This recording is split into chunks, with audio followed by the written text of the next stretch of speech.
All right, I'm going to go ahead and call the meeting to order.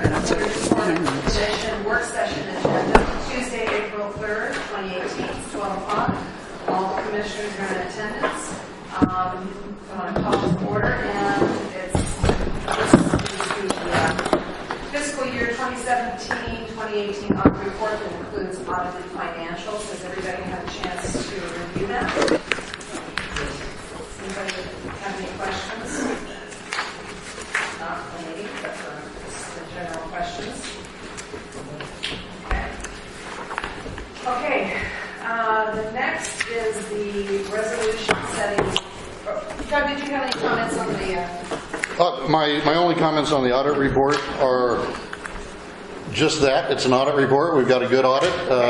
And basically it was already in the previous monthly minutes, so I'm putting it in twice just in case anybody missed it, and it's out there for everybody now. I thought I saw it. You did. Here it is again, so I'm missing something. I did it on purpose. Okay. Because it's the base of all the budgeting stuff that we do. Okay. So the next is a resolution setting rates, fees, and charges. So this is just still for review only, correct? Absolutely. And so I do have some questions, but have you received some public questions since you initially unveiling at the last meeting? Actually, not questions, but I've received comments from the public, and I was kind of taken aback by them because they were from some commercial fishermen on the whole, and they actually thanked me for raising the rates. Okay. So go figure. I don't know what the. I don't know if I could properly explain that. Okay. So I do have a couple of questions as I was going through this.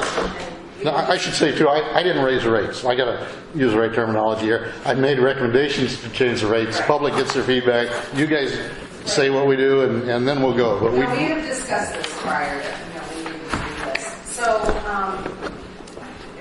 and these are just little mundane questions. But on page 57,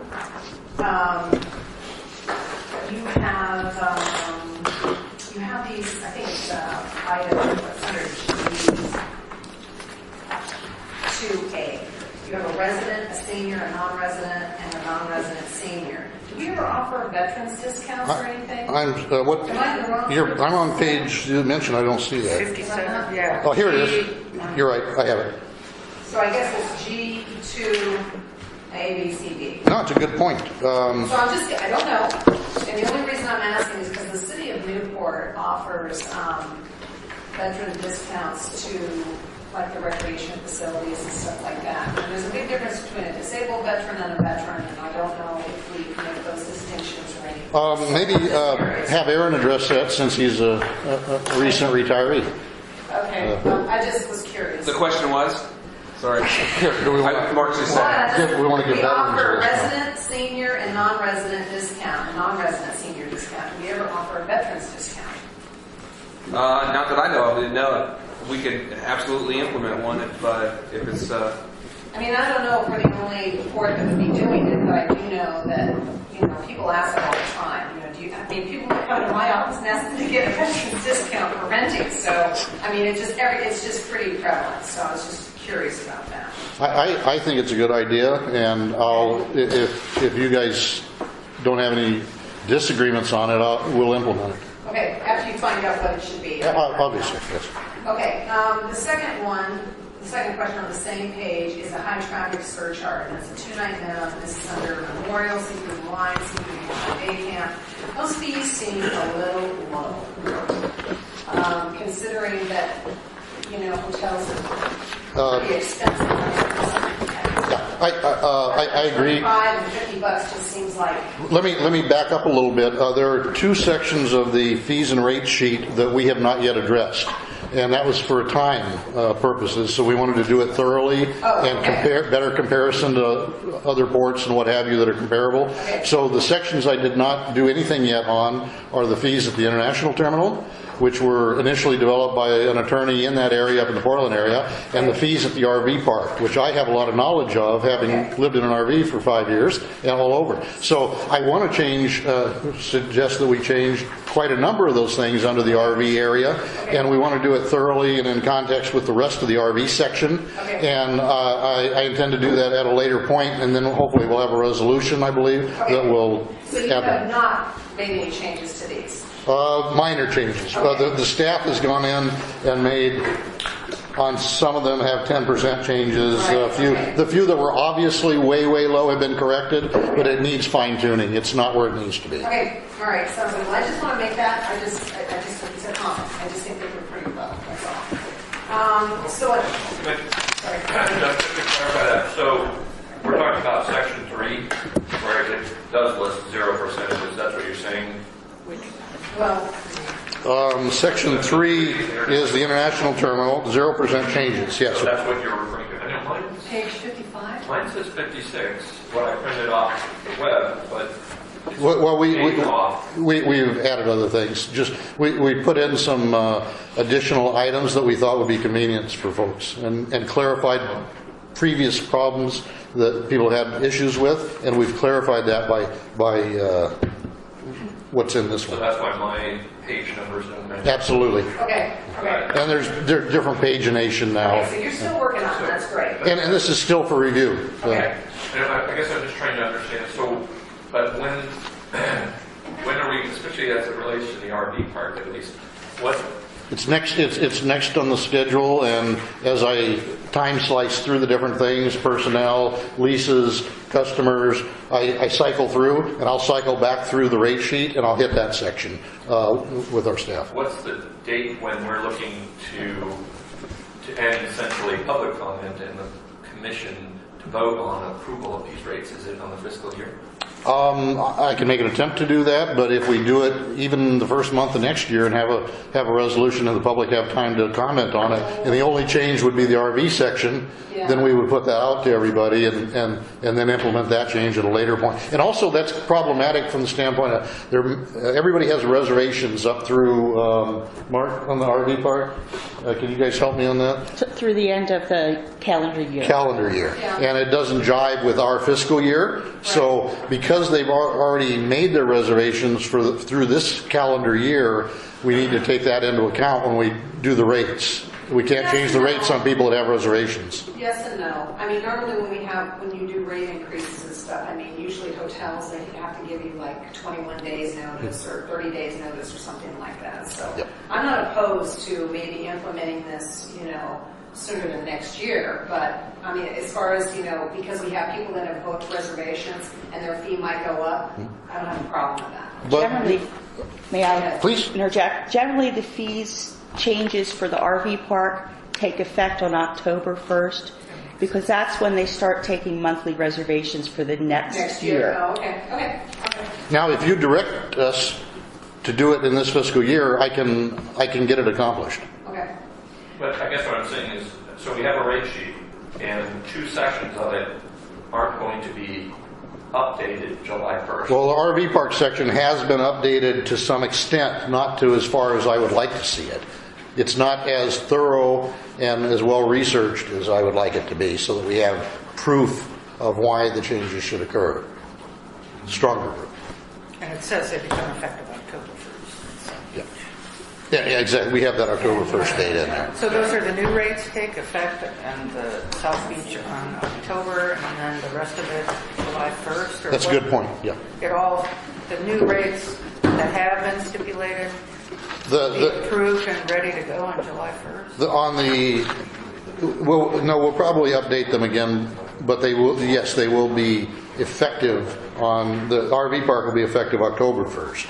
And then it says here Section 1 service rates would be... Other rates are all July 1st. And that's the new rates? The proposed new rates, yes. Where it says new, that is a proposed number. But we haven't approved this resolution. No. This is for review only. That's what it says on the agenda. But it says they will go into effect on July 1st. Where do we see that at? Right on the first page. second one. The other one says become effective October. That's for the That's the October. RV part. RV Oh, park. for that one. It's like we have different rate Sections. schedules within the same document here. That is, I mean, like I said, the international terminal, we're not sure when they're going to get updated. The RV park is in October, and the rest of these are in July. Is that what I'm getting here? That's correct, yes.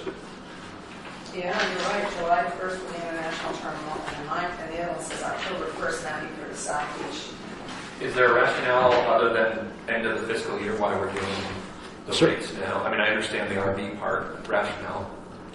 The rationale on the international terminal, the reason I did not address them, and I focused all my effort on putting valid rates in these other things, is because there's only commercial fishing there today, and when I start time slicing and putting customers out there, before I do that, we will have the other rates in place. No, but I guess what I'm saying is I understand the rationale behind delaying the rate change at the RV park until October, because that's as soon as we can make rates for next year.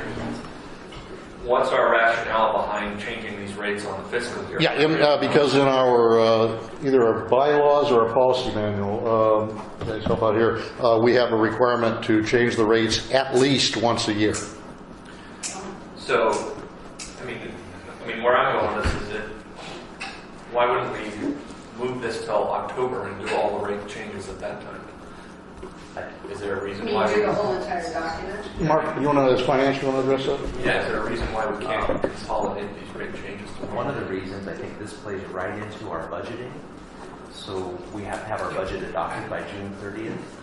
And obviously our appropriations or expenditures have to equal our resources. So we have to have our revenue kind of lined up by July 1st so we know what we can appropriate to spend for the year.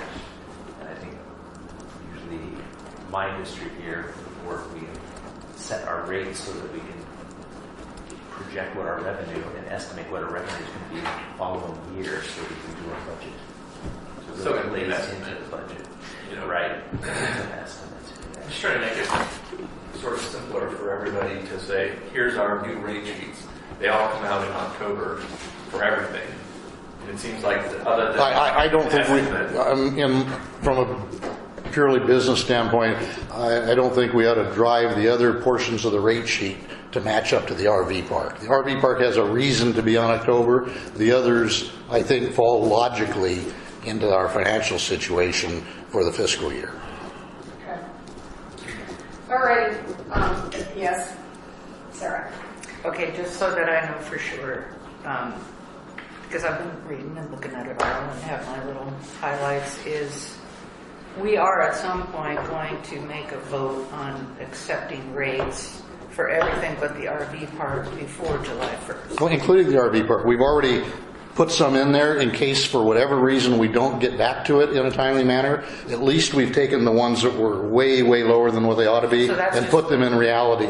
If it has to be till October to get something done in RV park, otherwise these others will be voted on and accepted or changed. The whole rate sheet as a package will be voted on in one vote Okay, to accept it or not accept it. right. And then we can modify it throughout the year with just a resolution. And then we also have a resolution already that says that the general manager can modify individual rates so long as he brings it to the board's attention at the next meeting. Right, I wrote that. Okay, so, okay.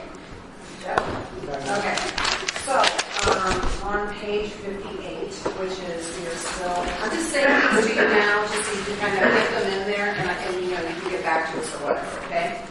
So, it's page 58, and this is item E. Does everybody have E on there? Okay, so, I don't know where municipalities and ports stand with pets, but there is such a thing as an aid animal, and you can't charge deposits for those types of things. So I don't know if you have encompassed that or... I have not run across that at any RV park I've stayed at either, yes. Yeah, so you Interesting. might want to just look into that, okay? And maybe where it's at, I don't know. The other thing, right underneath that is F, individual fee. For the first two people, it's free. Each additional person is charged. You have a daily, weekly, and a monthly. So what is the purpose? Is the purpose to control the people that you have on the park?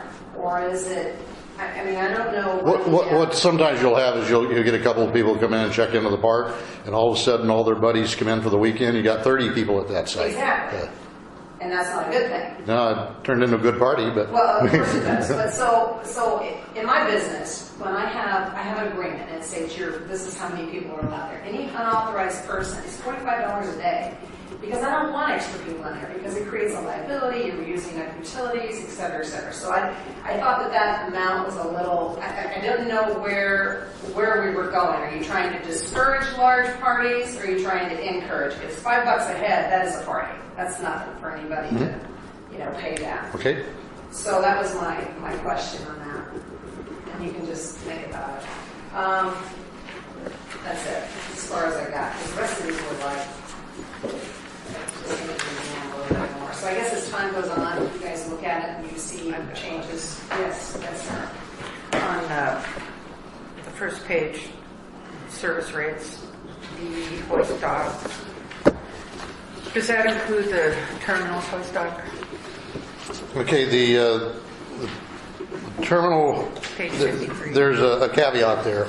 The terminal hoist dock, that is at a higher rate for under the terminal rates. But what we're doing is when it's to our convenience to send somebody from Pier Dock 1, 2, 3, 4, 5, whatever, over to the international terminal, we will then give them the same rates they would have paid at that dock if we asked them to go over and use the bigger cranes and better resources there.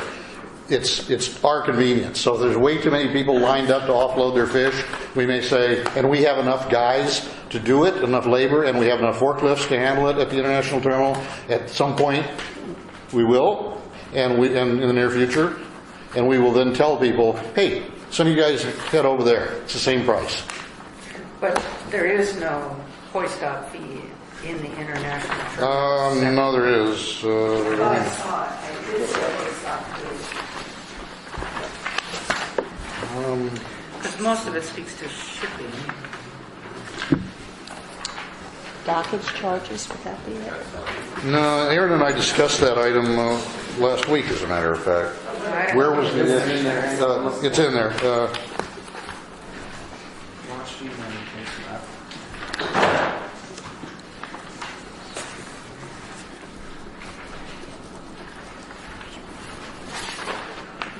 Um, 30-ton crane operation.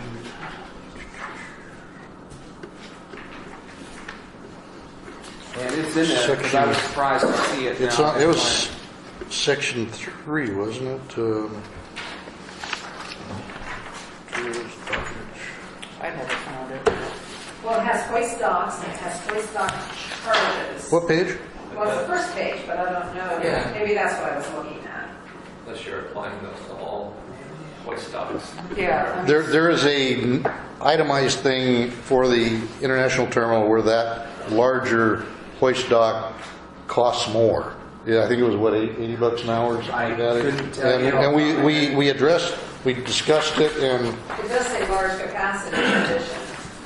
That's the bear with us. crane. That's all right, in addition to hoist dock rate, hoist dock cranes. In addition to hoist dock rate. Maybe that's the only place I read it. I don't know. No, because it goes to section 3 doesn't have any. Hey, what's not? So what was your question, Sarah? You wanted Just to know? if this hoist dock, because it was the only hoist dock fees I saw in the document, if that included terminals, which it must not have gotten in the document. That's the only hoist dock fee. I'll make a note and see. Scale. Okay. And then the fuel surcharge, NIT only. Is there a reason for that? And Page number? Which page number are you on, Sarah? on the first page, page number 53, and it's section G, F, fuel surcharge. Newport International Terminal is only per gallon, blah, blah, blah. And I wondered why that was only international terminals. And then I wondered, Yeah, do we so own, how does the fuel work? Do we own the fuel docks or does somebody else own the fuel docks? we own them, they lease And them. then they lease them. Right. So the Both at North Beach and South Beach. Right. the terminal's only place that you can really get a fuel truck down to, I think, in order to be able to fuel from. So Because the Port Dock 7 is filled by fuel truck. right, but it goes into the tank, and then Five, that rather. yeah, it goes into the below ground tank, and then it gets piped out to the fuel dock, and then Right. so your charges for use on the facility are absorbed at that point. And then what about NOAA? Because I've heard there's like 17 fuel trucks that go down there to fuel up in NOAA's ship. But they're sort of leasing that, and I guess we don't, this would be if somebody we don't even know pulls up and says, we want 50,000 gallons of diesel. Well, but people we know are Truck. paying it also. Everybody is paying it. At NIT. Well, no. Is everyone really paying that? Or is there exceptions for How that? is it determined? Have we even had a case where that's occurred, where somebody's come down there and fueled up? Oh yeah, all the time. Yeah? All the time. Okay. There's, sometimes you got like 3 or 4 trucks lined up Okay. down there. So I just, if it is, how is it determined? How do you get the money? And Good question. it's Don watching and charging accordingly. Everything is done by. Go ahead. What's that? The fuel company does a surcharge, and then they reimburse it for it. Okay. All so right. it's just the terminals. When we have fuel in 3 different spots, including, well, I guess it wouldn't be including them. Yeah, I don't think anything for. No, it's exempt from that. So we got Port Question. Dock 5 and terminals for fueling. Is that where we fuel?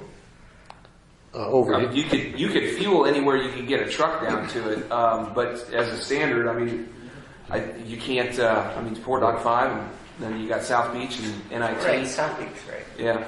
The terminal dock is the only one that's certified for fueling over the rail. Pumping over the water, yeah. Yes. Right, because 5 and 7 are Yeah. not.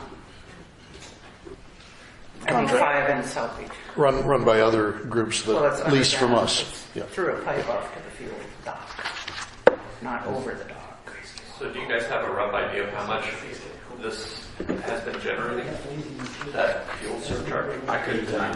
We actually worked on some of that. Did you hit that last night on the items you were working on? Did not. Last year's budget was $8,000 that had been accumulated. It usually runs between 8,000 and 9,000 a year. Okay. And then I have You do? I do. Go ahead. This is NIT sticks out because when it's stipulated differently, I wonder why. So what page are you on? I'm on page 54, gear work L. It's pretty simple, you know, commercial marina per day, South Beach marina per day, NIT lot per day, short-term use only. And I just always wonder why there's caveats there when the gear work speaks, I just don't understand how you quantify short-term use only. Well, we try to, for one thing, differentiate it between items that are taken there and we're paying us storage fees out there. But they aren't working on the gear, they're storing it. Storing, yeah. The gear work is when you stretch your net out. You're pulling crab line across the parking lot to get your shots made, or it just seems odd that it would have to say short-term use only. It's just an observation, really, more than anything. So just delete the short term. I mean, I don't see, yeah. Per day. I mean, if it's Well, trying to make things more. Was there a reason? I thought there was a resolution about implementing that one when it was implemented. I don't know. It's been a while since I saw it, but I believe there was some discussion about the time length, the length of time that gear was going. I'm not sure. I'd have to go back and read up on it before I say I think yes. that would speak maybe to dock use, you know, that people do replace engines out there and stuff like that. Would be longer term use at the dock if the, but other than that, I don't, the parking lot, it's, you know, gear work.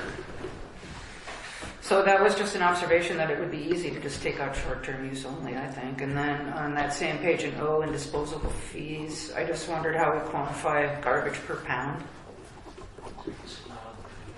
Yes, yes. If you took out the short term, that area would no longer be leasable. That 3 acre area is is. Yeah, but there needs to be a whole operations plan and business plan for the terminals. I thought we were gonna start working on. So that's, do you know what the reason was why short-term was put in there? It's because 100 acres is a short-term, it's up for lease. I mean, if someone has long-term stuff out there and it's not leasing it, it doesn't make sense to me. You're using it for short-term, that's fine, but if you're out there for a week and someone wants to come in and lease it, it's not available for lease. And if they want to do long-term, the lease rate is $2,000 a week. For the laydown area, for the surge area.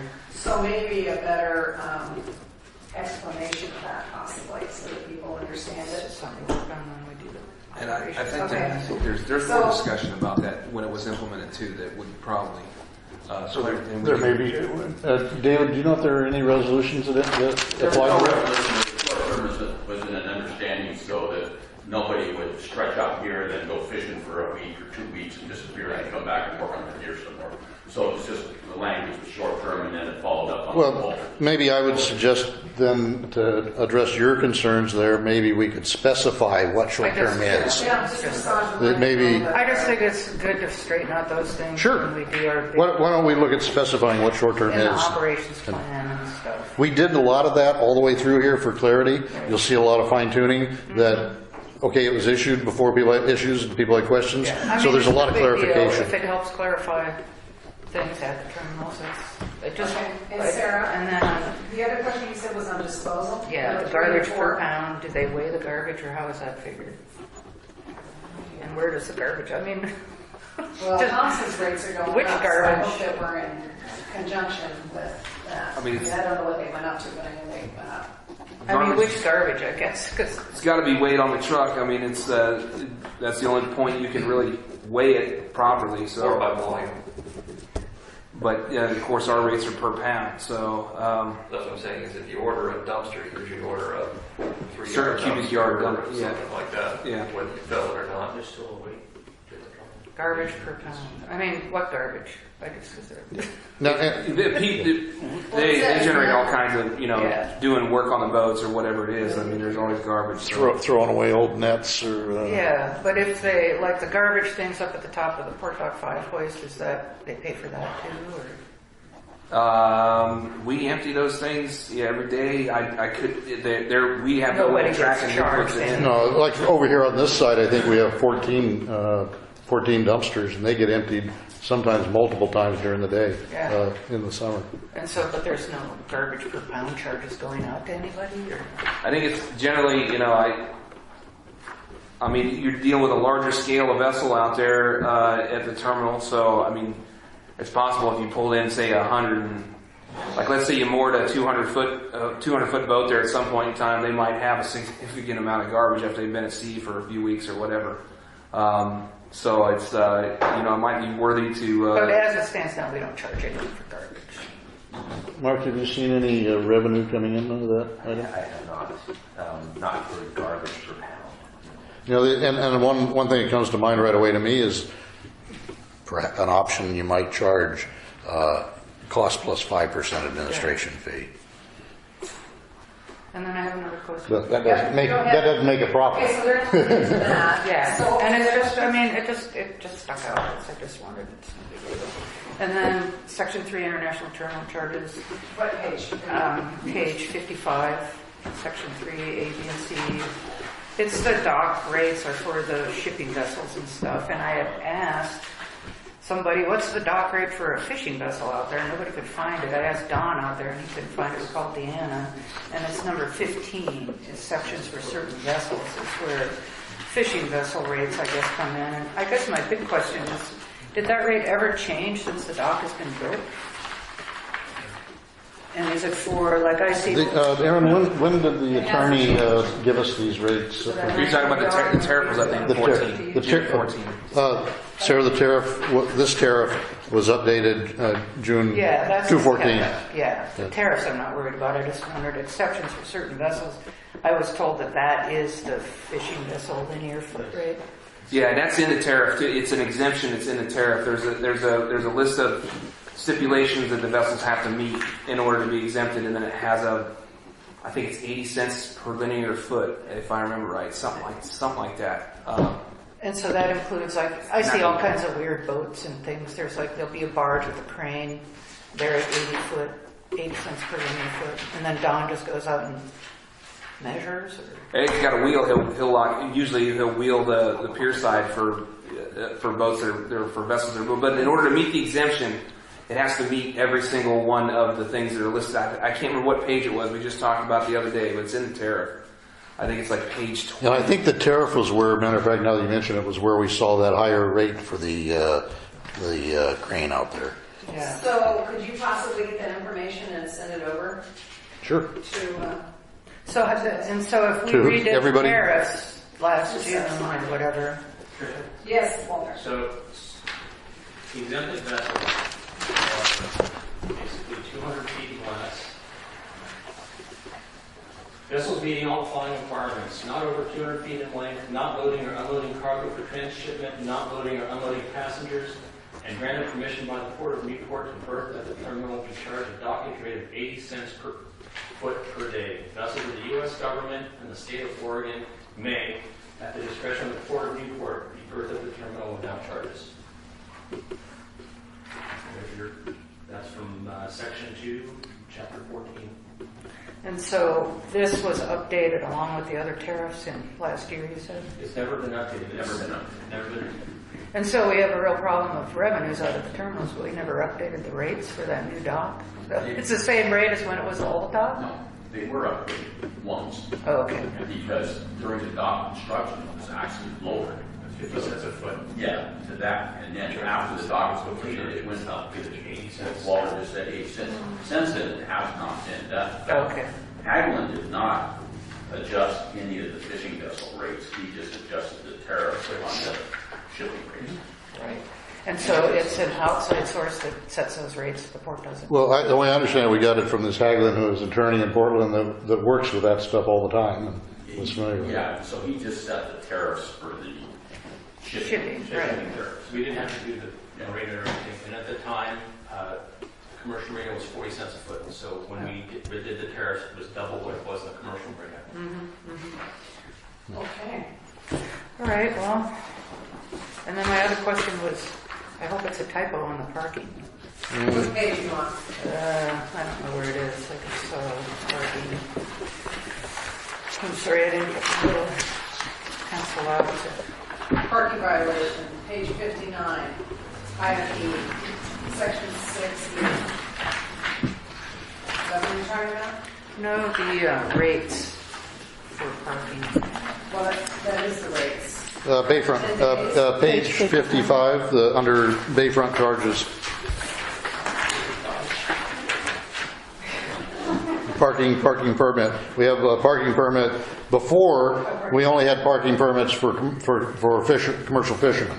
Now, we have expanded that, and we have parking permits available, space available down on the other end towards the yacht club, away from the fishermen, where we're looking at a revenue source down there, and we're going to be able to put in 30, 40 folks parking down there without interfering at what's going on up above, and their rate is much higher than the fishermen. And we put it in terms of dollars per day there, so that people could readily look and see that.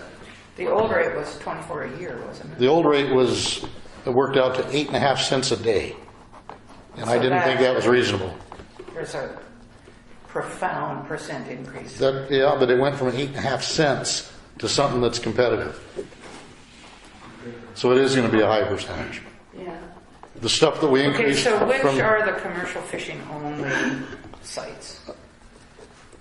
they're not designated as such, but one of the items that we're going to talk about on the budget area here is on the area over towards the yacht club area, where there's space in there. Where they did all of the construction staging.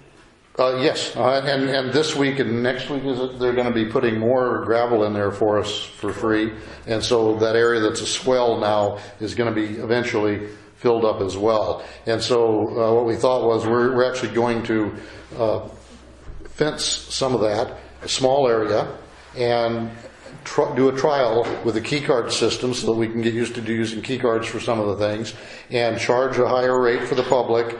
That, and I'm meeting with Spencer, I have lunch with him tomorrow, and that's one of the items I'll discuss with him, make sure it doesn't step on their toes. And maybe part of their solution is to push a few of those people, not a lot down there, but it's a very good revenue source, additional revenue source for us for a lot that isn't being fully utilized. And it does say space available, but this is going to be by permit only, and they will go into that fenced area with a key card, so that we don't police it. I like the key cards, but I know it's $1 a year that the port pays for the Maritime Museum parking. And we pay the same amount for the lot next to it that we're leasing from Local Ocean. That's the one that had the damage done to it. So I'm going to call on David, our historical. Well, I just have to give you some history on the parking permits and the parking district, the Bayfront Parking District. Now, I don't know ports that charge for parking. None whatsoever. Even the Fisherman's Terminal doesn't charge for parking. I've never been charged by the ports. The reason why we went to parking permits is because I was one of the personal ones that went out and obtained the 2 leases, smuggler's lease and the condo lease. And those were set aside for commercial fishermen.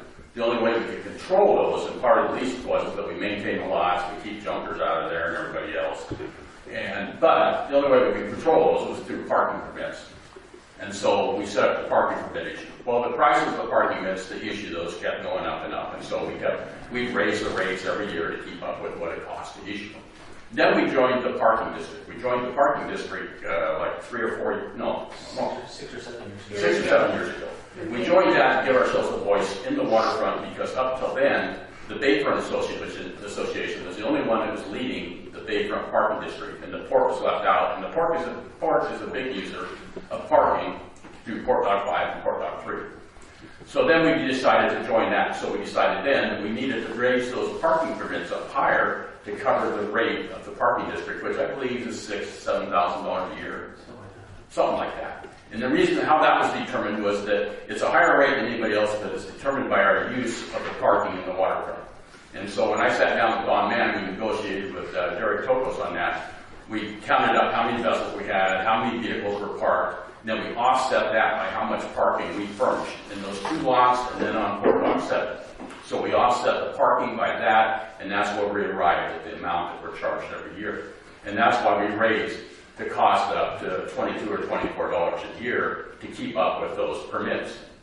So we aren't charging fishermen parking. I mean, that's ridiculous to do that. No port ever does that. Yeah, I kind of like to think of it, rather than 24 a year, as 8.5 cents a day. Well, that's or what it is. Yeah, so then I'll change my story. I know no port that charges 8.5 cents a day for parking. Yeah. Well, Fisherman's Terminal charges you after 3 days, according to their rate sheet. Free parking up to 3 days, but then what do they charge you? Doesn't say. Probably a hell of a lot. And that was another question I had. We've got all this 2 and 4 hour parking along Bay. What happens after that when you're parked in there? I think the TCB has the contract with the city for that to monitor it. Yeah, they monitor all the parking even on their line. But what I heard was it's once a day they go through and take a look. So that's basically not monitored. These charges are ridiculous. I mean, that's the whole thing that rate for you. This is ridiculous. Okay, so we're gonna move on, but we do need to talk about that. And here's the district. I know you're gonna meet with. I'll talk to Spencer tomorrow, and we're setting up a meeting with Derek. I already have an email with him back and forth. Yes. You're gonna put a bunch of gravel down in the lot on the yacht club? Well, you know where we already put it, and it's just going to be extended a little bit.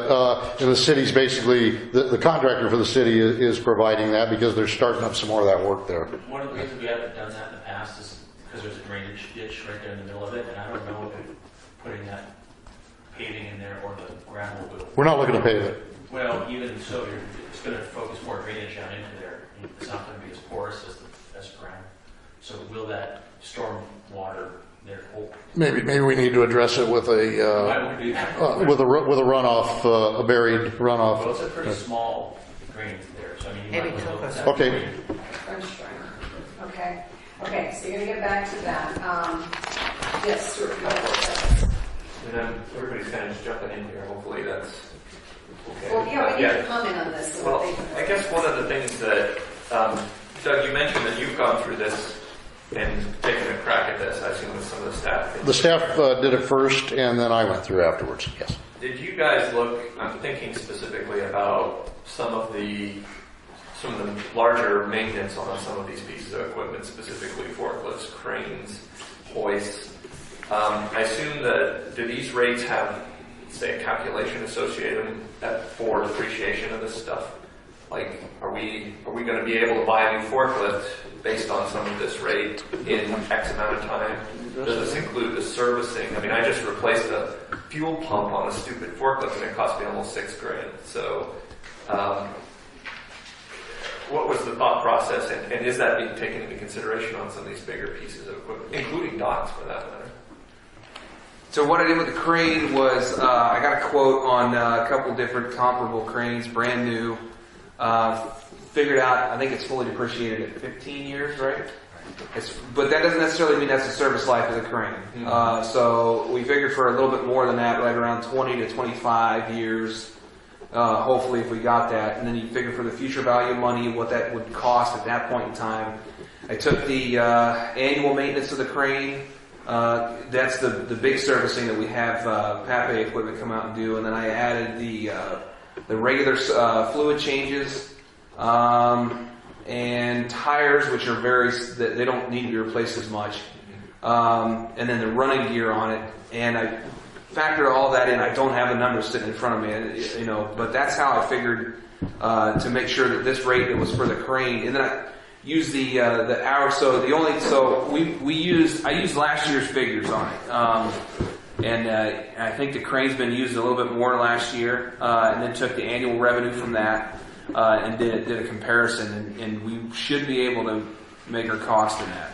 Those are some numbers that might be helpful to us to have, not to get into the weeds. If you already have them in terms of the annual use of this stuff that you use for some of the rates, so that I think if we had a general idea of a small Toyota forklift isn't getting used at all, but large Toyota forklift is getting hammered in terms of the use on an annual basis. I know we see some of these numbers in revenue in some of our packets, but if you already have those numbers calculated, I don't want you to do any more work. But it sounds like you're taking that into consideration.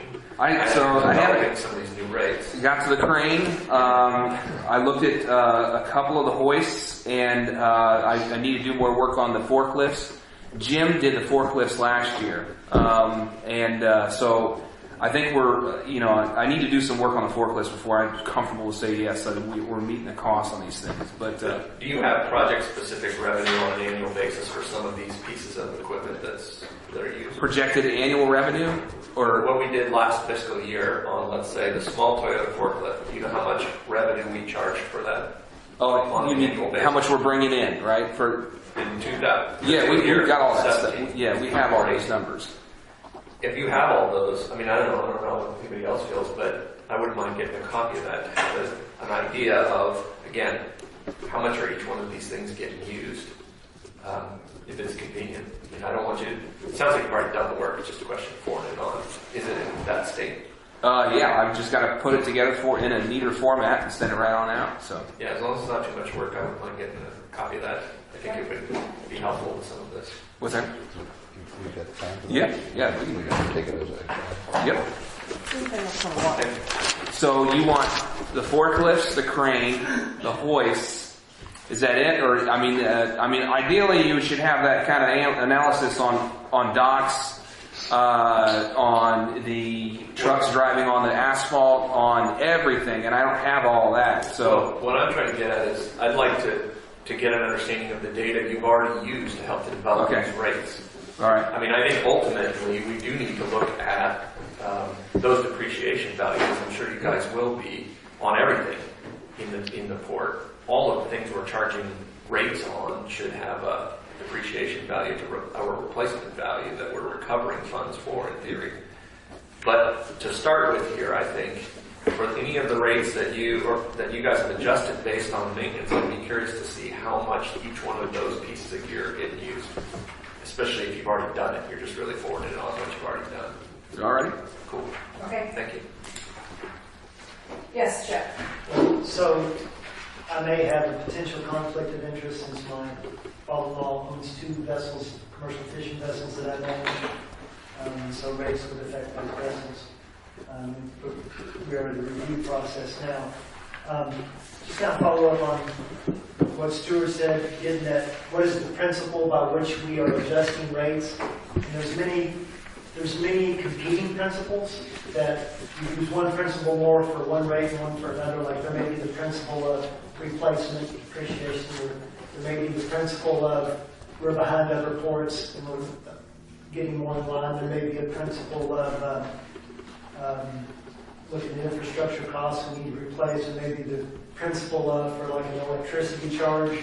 Are we just trying to recover what it costs us for electricity plus a surcharge, or are we trying to build off of that electricity some of the replacement costs for infrastructure? So there's another principle would be we wouldn't want to raise beyond a rate by which you would actually have a negative effect on business, and it would be not beneficial to do so. We had those types of discussions when we went through and did this item by item by item. And we looked at pros and cons, what competitors were charging as well. That was another factor. And so exactly, it depended on the item, what we looked at. We're not going to take a dumpster and look at its depreciation. Yeah. You may do it to encourage or discourage behavior, like Patricia was talking about, that type of thing. And so, I don't know, I guess it would be, I don't want to cause extra work, but it would be kind of nice to have an idea of what the principles were for the different items, although I know too much detail would be a real pain. And I don't want to create extra work, but if it were just like 5% increases or 10% increases, I might not be as interested, but some of the high increases, it kind of makes you wonder. Could you put together an email for us and ask us on the specific items that you want that on, and we will address it for you? Or do you know what they are right now? I see you looking at they're all across, it could be anywhere, like South Beach. If you increase it, is it going to affect business? Or particularly where, for example, infrastructure. Are we trying to build in some revenues for infrastructure replacement? I'd be interested in any of those that's the thought in mind. And if so, like whatever it is, because there's a fair amount of increases. The Bayfront in South Beach, the Bayfront, there's mortgages, 47.7% increase in annual. That's going to be tens of thousands of dollars extra. That's going to be a lot of money. Is that going to, if that's for infrastructure, is it going to be set aside for a maintenance fund for infrastructure? Is it going to go into the main? If we're making some big increases that are going to result in tens of thousands and hundreds of thousands of dollars, it's like, I'm kind of curious if that's the reason, and if so, what's going to be done with that money? Is it going to be put aside for infrastructure replacement? Well, I think some of that answer comes in our next presentation for the project priorities. Well, it will in a moment, because Some of it. that's going to talk about the projects, but is the money going to be set aside for those projects? Mark, can you address how we'll set that money aside or not, and how legally what accounts it needs to be, what it has to be spent on? Right, so we can, in the budget, in the general fund, we have budgeted for transfers to the construction fund or the facilities maintenance reserve fund, and those then can be reserved for these projects. I think some of this plays into the fact that we want to get to a positive net income at the end of the year, and that's what will give us those funds that we can then set aside to reserve. At that point, it'd be a decision on how to set that up. I took it as my mandate as a GM coming in here. I heard it loud and clear from meetings with commissioners and other folks in the community, is to make the port profitable. and make it sustainable so that we're not worried about its profitability down the road, that we have the money to replace docks and wharfs, put in new cranes to provide better services to our customers, and not be worried day to day on that type of thing. And as a result of these proposed changes, we've done an analysis and we've looked at the top 10 items that the port makes the most revenue from during the year. And we then took those 10 items and they ended up to about 90% of all of our revenue, those 10 items. This is ballpark, but I took an engineering approach to it. We then took those 10 items and we applied the new rates to them in the areas for those 10 items. And we projected, assuming we have no increased usage of any of our services, that it's the same as last year, how much more revenue will the port make from these new rates? I thought that would be very, very useful for everybody to understand. Right now, and that's not finished, but right now, the first calculations indicate that next year these new rates are going to bring the port $850,000 more profit. You cut them in half, they're going to bring you half that much profit. So that's where we stand right now with these proposed rates. That's going to be a big shot in the arm for the port.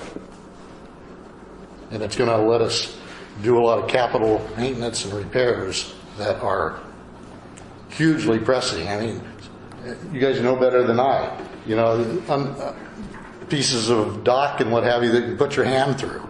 You can see the birds on the other side of it if you look just right. See right through the thing. That's got to be fixed. We have to have money to fix it. And we need matching money for some of the grants and whatever that we're going after. And this will immediately do that, and it'll immediately put the port in a position, assuming that everybody still does those 10 major items, and we don't drive them away, of course, because higher rates, as was mentioned. And it's making some very big assumptions, but that's the big picture where we're at on it. And I'm not saying Gary Davis do it or don't do it. I guess the overarching thought is for rates that are this significant in changes, it may require more thought, analysis, communication before we do it. Be more thoughtful about it. We also don't want to revolt from everybody at South Beach and Bayfront. Well, believe it, we gave many days, not hours, of lots of staff time into developing these new numbers. And there was huge discussions all the way through the stuff, constant. And that all of that has been factored in here. So now we give it to you as recommendations. If you or the public want to make changes on it, give us the feedback and we'll go from there.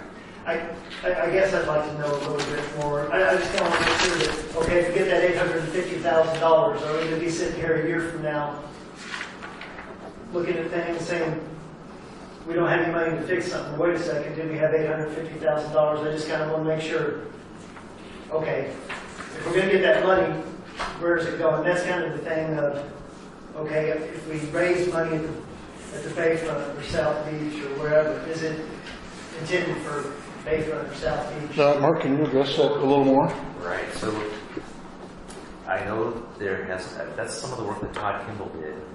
He was working on a schedule he had found that maybe was from Kevin Steve's here. It might have even gone back further than that. That took this infrastructure and the depreciation to see over a 20-year period how much we're going to need to set aside each year in reserves for that. If we ended up in a place where we had these funds to reserve, we would have to develop then something in our accounting system where we could isolate. We just don't have that in place yet, but it can be done. Where if this was coming in for the Bayfront commercial marina, then we need to make sure that we capture that net income, reserve it for future expenditure to improve that area. That is not in place yet, but can be put in. And we don't have guidance on whether you want it specific like that or whether all of this revenue should go into a fund that is for maintenance and ongoing maintenance and capital replacement of items that need to be done. And if we're directed to do that, we can readily do it. Not a big issue. And even within that fund, then, we can still designate by down to individual pieces of equipment or profit centers. I mean, when I asked him to put together this analysis, and I kind of thought, okay, my gut feel when I got done, I don't know, what's it going to be? I don't know. Is it going to be 50 grand more or $250,000 more? I was really taken aback to see $850,000 more. That's a very positive item, I think, or at least a positive bit of information to work with. No, it's positive. And yes, go ahead, sir. Along those terms, just to, like the short-term next budget year, what we'll be talking about next is 19,000 for cool little picnic tables. Well, here, well, If you that's had extra budget. money That's- from the RV part, you could pay for those picnic tables. Sarah, let's wait and talk to that, 'cause that's our next thing, but I want to finish this up here. Did you have any more questions? Just real quick, we talked, or you guys had even mentioned this idea of a price per pound for offloading. You remember that at the hoist dock? Is that going to get flushed out in any of these? I mean, is this the time to be chatting? It seems like it would be the time to be floating down. Aaron and I discussed a number of aspects of that, and where we left it was that it needed a lot more research for comparable rates at other places that compare to us, and find out what other people are doing rather than jumping and doing a knee-jerk kind of a thing and said, oh, price per pound's the answer to the world. Well, no, we need this as a knee-jerk reaction. We can look at No, I'm saying we didn't want to make a knee-jerk reaction on our part. We wanted to thoroughly research it before we made a recommendation to you. Okay. Okay. What are the next? Well, I mean, I appreciate that. We don't want to jump into something, but are we leaving money on the table here that even if we don't get the rate perfect, that we establish a process by which to do that? It seemed like there was a consensus among everybody in that it would be appropriate to do something on those fronts. And I'm talking about over at the commercial, North Commercial, right? I mean, it seemed like even, Aaron, when we were talking, or when you were mentioning this, even the people that were buying the fish nobody had any real brief on this, did they? I mean, can you? Well, there was a couple of different. There was a background on it. Yeah, there was a couple of different points that were raised. I don't know how this would be. You know, we need to make sure that we're charging for the use of the facility, and I think there are some clear gaps right now where there's some use of the facility that's not being covered. An example would be the volume of large trucks that come into the commercial side. And the fish meal plant, there's a lot of trucks going in and out of there that we're not charging I don't believe we're charging a road use fee. And so these are items on our radar, and we're addressing things. But, I mean, Aaron, just to finish up the history then, you were... And, you know, one of them is also wear and tear on the pier itself right there at the hoist dock, and how much poundage comes across that, and then how we cover that. Right now, we're charging a hoist rate and a forklift rate, and that should cover it, but I don't believe that it does. But the trouble is we don't have the analysis. I would feel comfortable to go to Doug and say, all right, this is what it is, and I think this is what it should be. I don't have those numbers right now. Okay. Well, I mean, I do really feel like that's lost revenue. We can't make up the cost of repairing a dock by charging forklift and hoists on it. And we know that thing's falling apart, right? I mean, it's done. I mean, at some point, that's going to get red tagged and we're going to be hosed. Everybody here is going to get hosed. Like, I mean, I appreciate the need to not to jump into it. However, I think we're leaving a lot of money on the table. We'll make sure it's an item that we address. And we can outsource that assessment to somebody too, I suppose, if we needed to. Possibly. I wanted one last quick thing was the insurance section, the minimum levels of insurance. My pages are all screwed up. The one that I printed out was 62. I think it's 63 for you guys. Section 8. Did those change?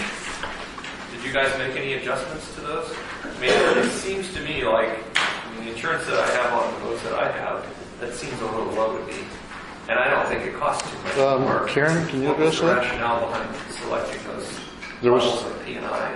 Those are based on the tort claim liability of the port. Because we're a government entity, we could only be sued for so much. Yeah, but So- this is if somebody's boat crashes into the dock, it Exactly. sinks right there. Right.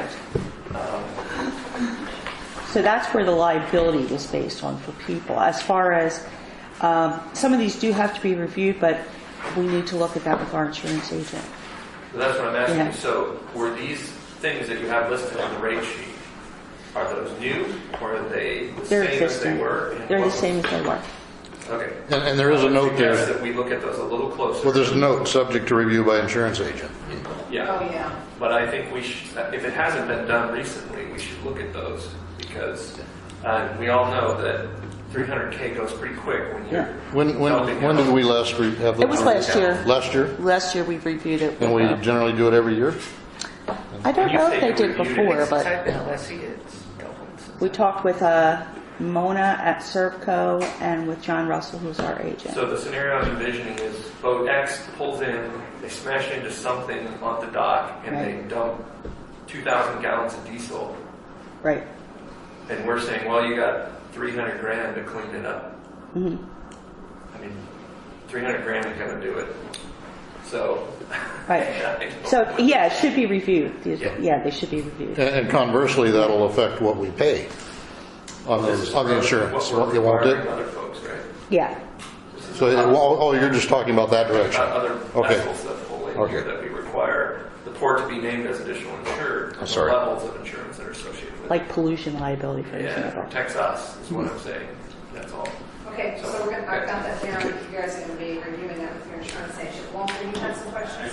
Just real quick. Page 54. You have L under gear work. You're charging port rate labor at $25 an hour. And down there under P, port labor is $70 an hour. And your question? Shouldn't that be the same? Okay, so your regular hours. Like commercial marina per.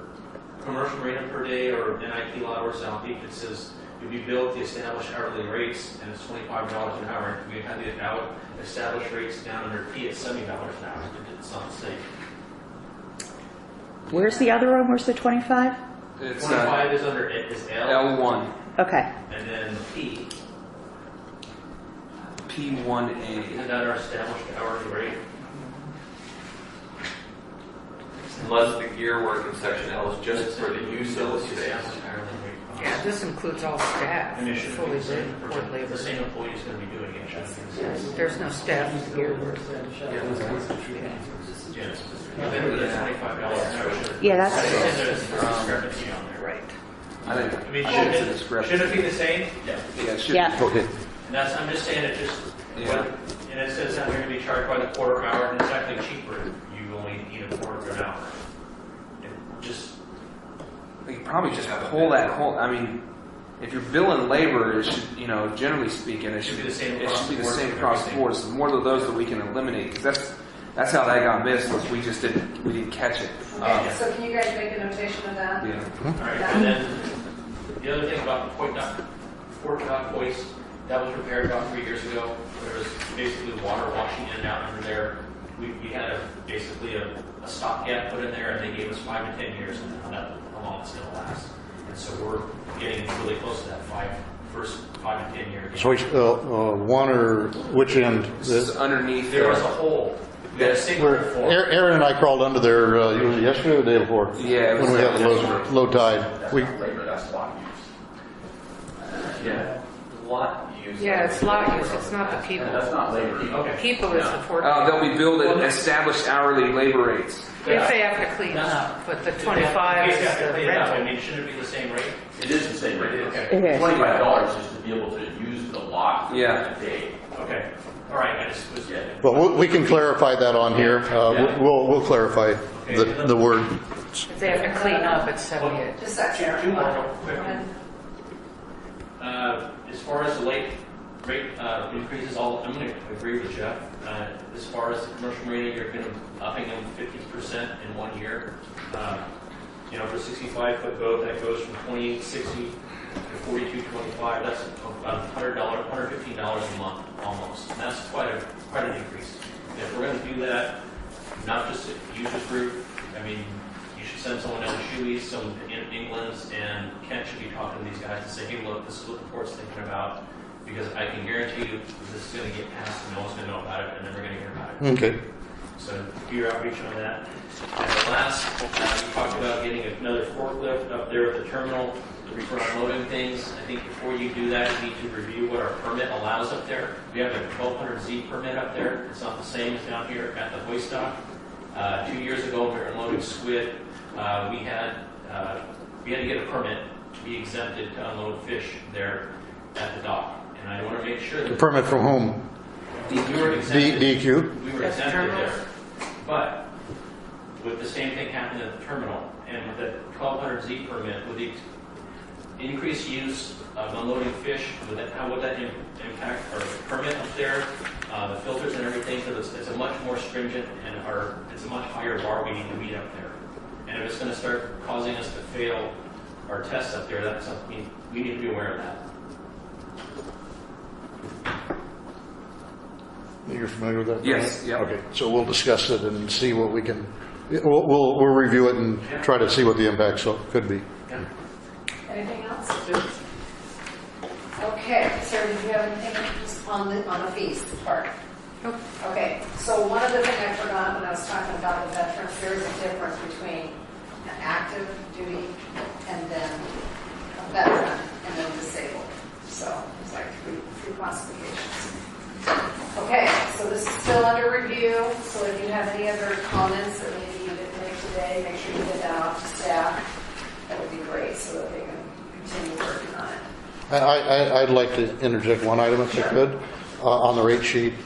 That, please don't use that $850,000 number as a pie in the sky kind of thing. It was our first estimate at looking what we think it'll be, and there are a lot of ways, a lot of things that could influence that number up or down. So let's not get it fixed in our minds that we're going to magically have $750,000 or more sitting in the bank that we don't have now next year. So it's already in the report. It's all over the Okay, so next we're going to move on now. So the next is, it says in our private resolution, unless It's not there. It's not in there.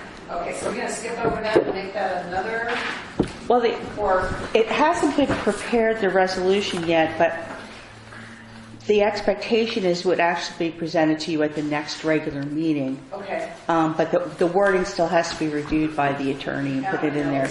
But just to see if you had any comments right off the bat.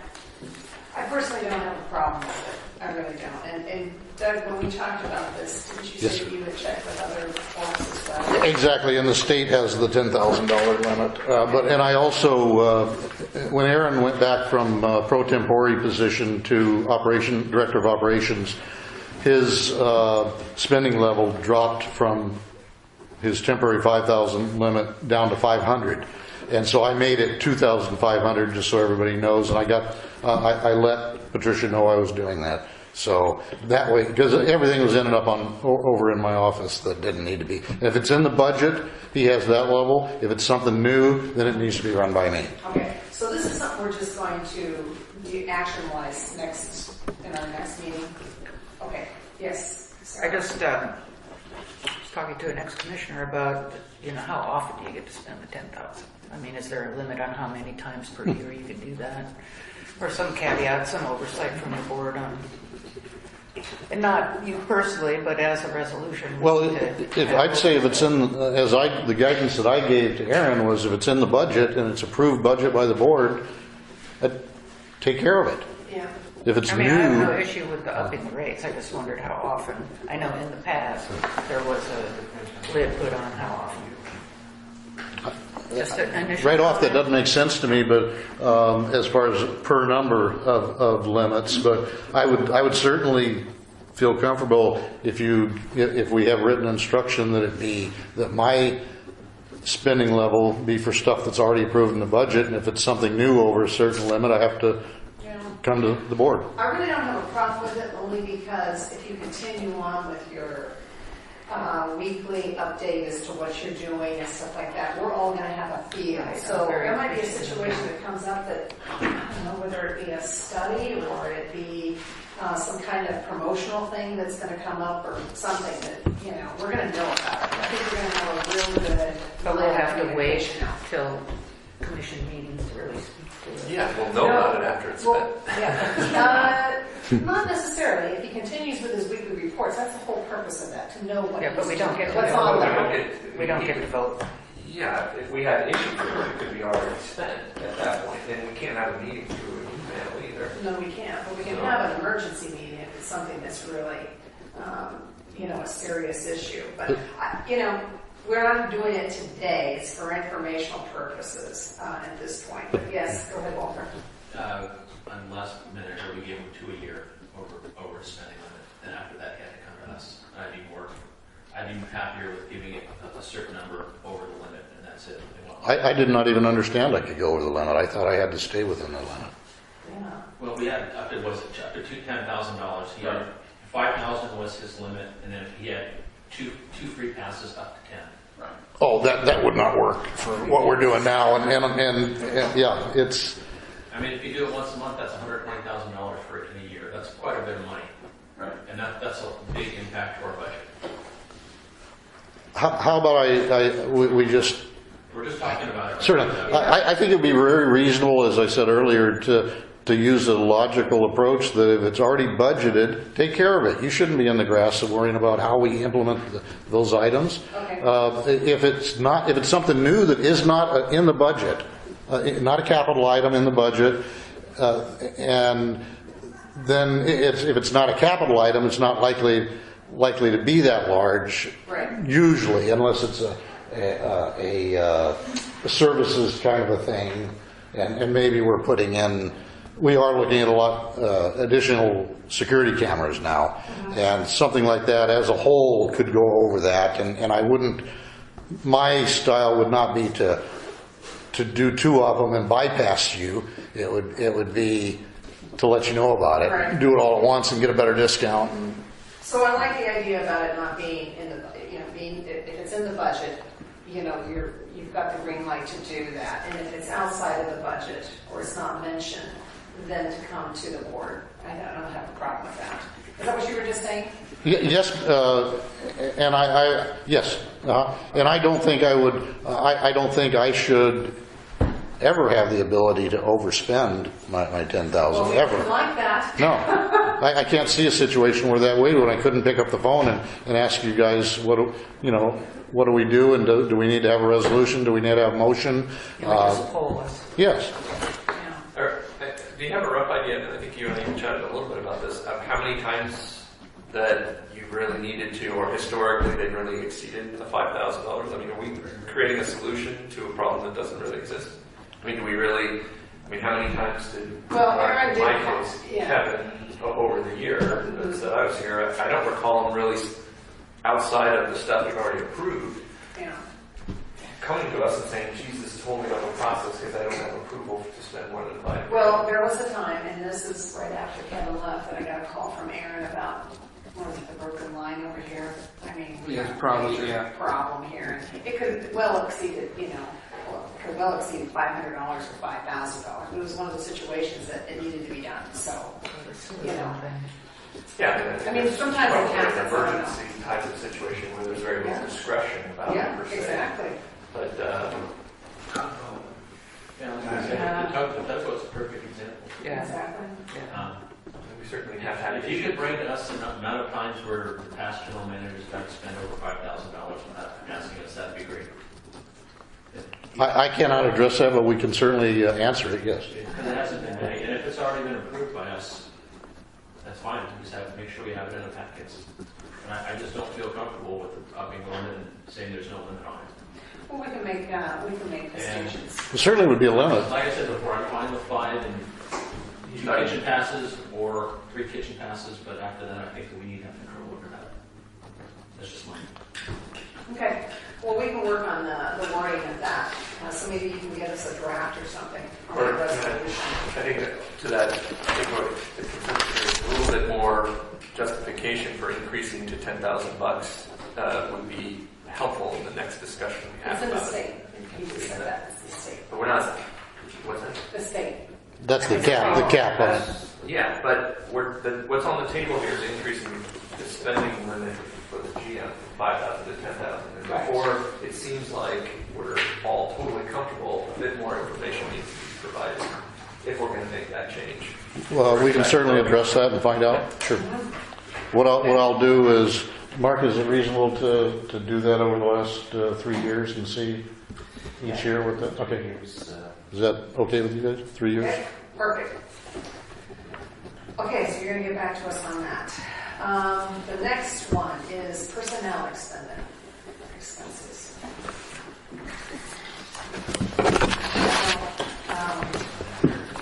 I have something? No. No? I don't. So, what are we talking about? Mark has copied those for everybody, I believe. We were splitting things up, so Karen was doing some copy and Mark Okay, did some. so all I've got here is just the remaining capital improvements handout. That's it. Oh, you got it right here. Handout. This is the recommended personnel services for the upcoming fiscal year. Okay.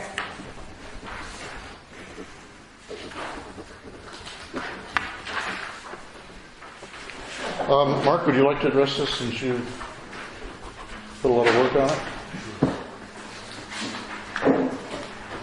Please.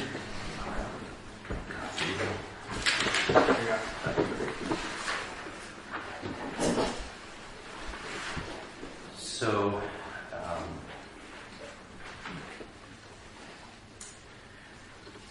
we went through this.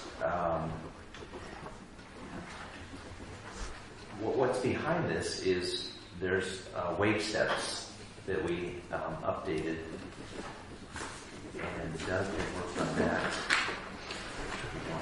I didn't bring the wage, well, I have my working copy of it, but I didn't bring handouts of the wage step. I was going to email that to you as an informational thing to the group. And since this is just preliminary, that way you'll have it and you can think on it. And we put a lot of work and believe we have a lot of sound bases for the next the raises. Let me address it from a bigger issue, I guess, first. The raises that happened in November were done because of a number of factors. One was the folks at Cardinal couldn't find us any temp people because we were looking, our rates were so low. The other was Todd Kimball's recommendations in his review of the 16 ports in Washington and Oregon, which showed that we were number one, but we were number one lowest. We were on the bottom. The other was, what was the third item on that, Aaron? Retention of current personnel. I had a lot of people that were looking for jobs elsewhere because of the rates. And then just in order to get people to come on board through temporary services, we would have to pay them quite a bit more than what we were currently paying permanent staff. And with the understanding that the current staff is encumbered, and it's a difference between temporary labor and permanent staff. But either way, it was quite a discrepancy, and there was room in the budget, so went ahead and did it. And my understanding from Aaron, our discussion on that was that the board had full knowledge of that when it was done in November. I remember that. And it was very straightforward. It didn't solve the problem, but it certainly addressed it. It was a first step. Sir, should I? Either. I just, I agree that there's some really low pay people. I'm curious in the admin, RV, marina, commercial, and IT. It's all, admin is like you guys and the others. It's like, I'm more interested in raises to the rank and file and not so much salaried people. Is that what we're talking about? More than There are some, salary? this admin number is myself, the director of ops, the director of finance, the, Deanna. and admin, yes, exactly, the accounting staff. This will include the new CFO. And Mark. This So, includes the new yes, it CFO. does. Huh? Yeah, I And, guess I would just like to see a breakdown of, not who, but, you know, the positions. we have that sheet, and we It's can, actually in the budget, it's one of those documents, yeah. so anyway, that was, the situation was bad. It was addressed earlier than November. It was addressed earlier in that year in 2017. It was addressed again because it was still bad in November. And then in November, it basically, it was 10 individuals that were, salaries were adjusted, and they were all maintenance level 2 type of, lower and medium level folks. And then there were 2 individuals that we've had come on board since that come in at those same rates that are new folks. And so it affected the 12 people out of, so not even half of the people in the company. Aaron, Mark, Karen, not Karen, but a number of the folks were not addressed at that time. So I have since gone back and addressed the rest of the Port of Newport staff in the context of that, and those numbers are factored into here, and we are intending to change some dates on how things are done. We do the budget cycle from the 1st of July fiscal year, and we end up doing all this budget work, quite a bit of work on the staff's end, to prep and go into the budget process for the budget committee and all through that process.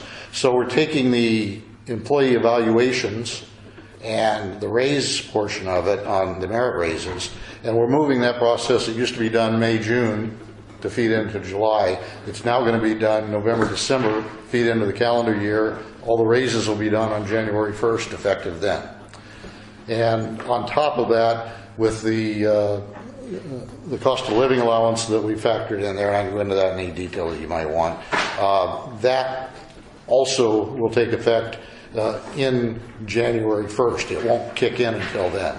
So those 2 pieces of people's raise will happen at the same time next year in January, and give us a lot more time to do more thorough evaluations other than taking people down to the restaurant and saying, what a great job you're doing, patting them on the back. And we did more than that in the past, but we're going to do a lot more on evaluations and try to better address the issues associated with it, because those are important, especially if you're still underpaying people, both if they can turn around and go 10 miles away to Georgia Pacific or whatever and make a lot more money. You need to really be concerned about taking care of your staff on things like that. We have, along the same lines, we've taken the payroll was done monthly with a draw in between, and there were a lot of people going week to week, really tough.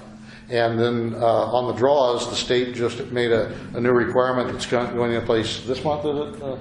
I think starting this calendar Year, which requires that withholding taxes be taken out of the draws. So that made me consider, if we're going to do that, why don't we just go to semi-monthly payroll, and we're going to pay on the 1st and the 15th. And we only had 2 people out of the whole group that weren't on direct deposits. We're getting them on direct deposit, and then that will be implemented, and that's going to lighten the load on the payroll folks as well, and people aren't going to be living day to day on things. So that was extremely well received by the staff. I don't think we had anybody complain about that. Why, I still don't understand your rationale behind doing these, implementing any raises or salary adjustments on the calendar year and not the fiscal year. Because we do too much work in the time frame of feeding into the fiscal year on the budget items. I was really surprised at all the work and all the staff work that has to go into getting you the budget stuff you need to do your part of it in the budget committee. So we're going to spread out our work by taking the work that goes into employee reviews and doing that 6 months later. So just splitting that up, it's standard management kind of a Well, I mean, common sense, I should say. I don't know.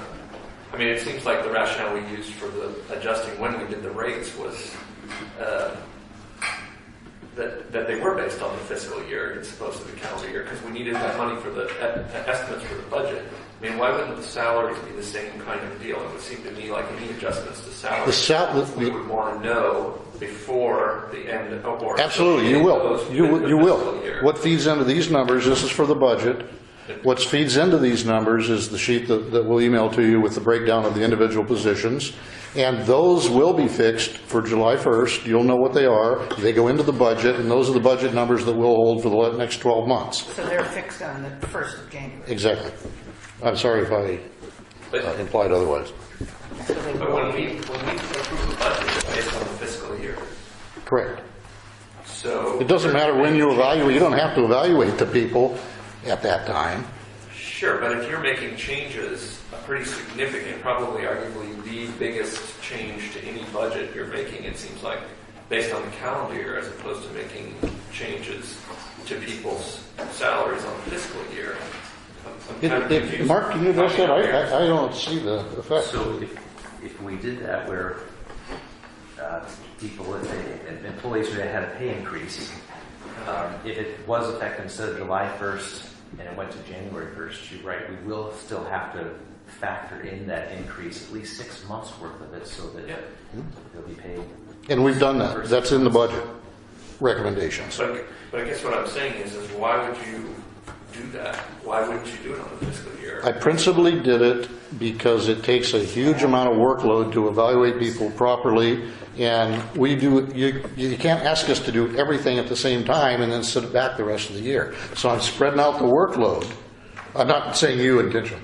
I'm simply spreading out our workload better so that we can better address our customers and all of the actions that need to be done on a daily basis. Okay. So now this here is just for informational purposes, what you handed out, the recommended personnel services. Is that correct? Exactly. This and there's, as Mark mentioned, there's a sheet behind this behind it. I mean, that we'll send to you that fed into this and created this sheet. Okay. We just didn't want to inundate you with all the work product. So. Aren't there some executive session stipulations about personnel and money? I'm sorry, what did you say, sir? Aren't there some stipulations about talking about personnel and money that have to be executive session? I mean, you wouldn't want everybody's name and what their name, or that's No, public actually, knowledge that's anyway. public knowledge, yeah. That's So there's no the only time harm in getting a bigger readout on Yeah, specifics. well, that comes out. We just did not put their names on it. It's positions. Right. That's all I want. Okay. Let's go ahead and move on to project, okay, project priorities. And then this was the handout you gave us. I thought it might be helpful for you to have an idea of, first off, before we looked at the budget for next year, to look at the next 3 months, April, May, June, and what we have for remaining capital projects. And with the remaining funds that we have in the various funds, and address what we are intending to get done before July 1st. So this is just something extra that I thought would be helpful, and so in the interest of trying to give you as much information as necessary to make the proper decisions, we put this together for you. So you've gone through and basically triaged these things, correct? Exactly. You'll notice that if you go the first page on for recommended capital improvements, and then all of our capital improvements on that one page for the next fiscal year, about $1.2 million, they all have priority short term. And then if you go to any of the next pages are the identified capital improvement lists for the different areas from the department heads. So these are more like a wish list of things that are not on the recommended list that we're going to do in the next fiscal year, intend to do. And they are categorized, we put numbers on there, which hasn't been done in the past, so you can quickly reference them. They are categorized by SN, N, ML in that order. And then within that order, you'll notice that we have another column called sub-priority. And that is meant for our discussion purposes and your discussion purposes, what have you, to take, say, all the ends under commercial marina and put sub-priorities on the ends. Okay. Okay? I'm definitely have to go through this.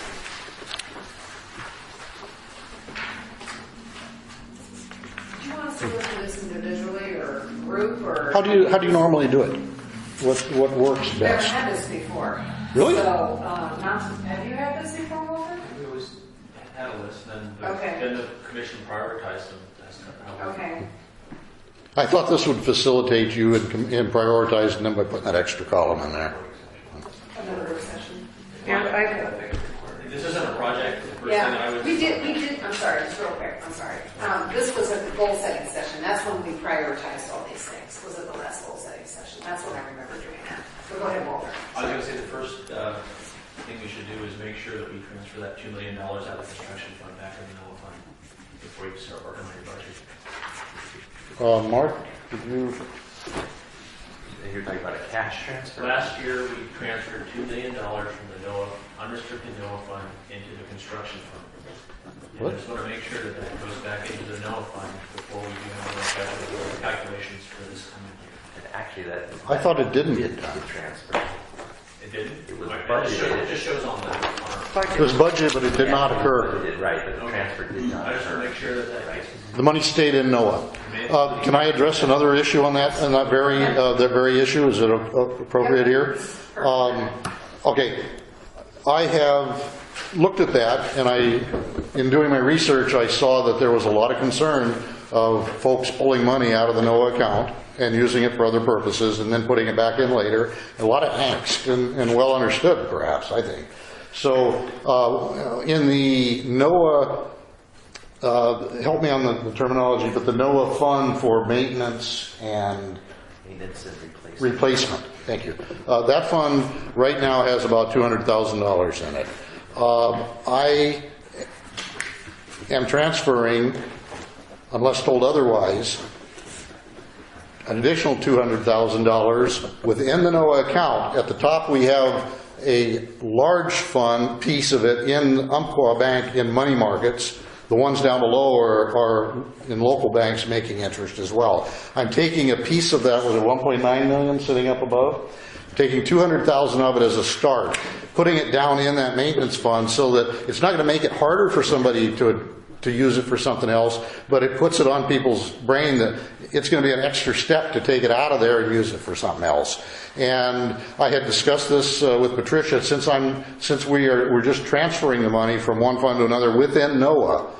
It's something I understood within my authority to do, and I was told to, yes, proceed with it.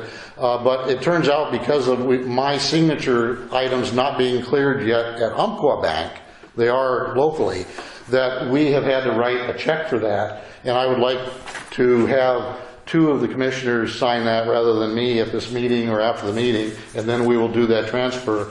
Other than Stuart, because Stuart in his capacity as treasurer, we want to keep him more objective and separate from that. So perhaps Walter and Patricia or whomever you think. So this is money inside the NOAA account. And the 200,000 that you're going to be putting into the 2 million reserve account is coming. No, there's only 200,000 in the maintenance. In the maintenance. And I want to Into the reserve account? No, I'm taking it from the money market account, Oh, okay. which is, I don't know, it's been bringing in, what, 50,000 in interest a year, something like that, and putting 200,000 of that 1.9 million down below in maintenance. And we do have maintenance issues at NOAA that we're going to have to do this coming year, and they're written down, I know they are. So going to just put that money down there so we don't deplete that 200,000 that's there by the things that we're going to do. And it, psychologically, I believe, will make it more difficult for people to even be tempted to take it out of a maintenance and Right, and then this goes in, this dovetails with what Todd Kimball said about how we need more in there, so I'm addressing that as well. Exactly. And maybe I didn't even address it enough. It's just a start. Sure. Just to say, hey, we can do this. Now, I will admit,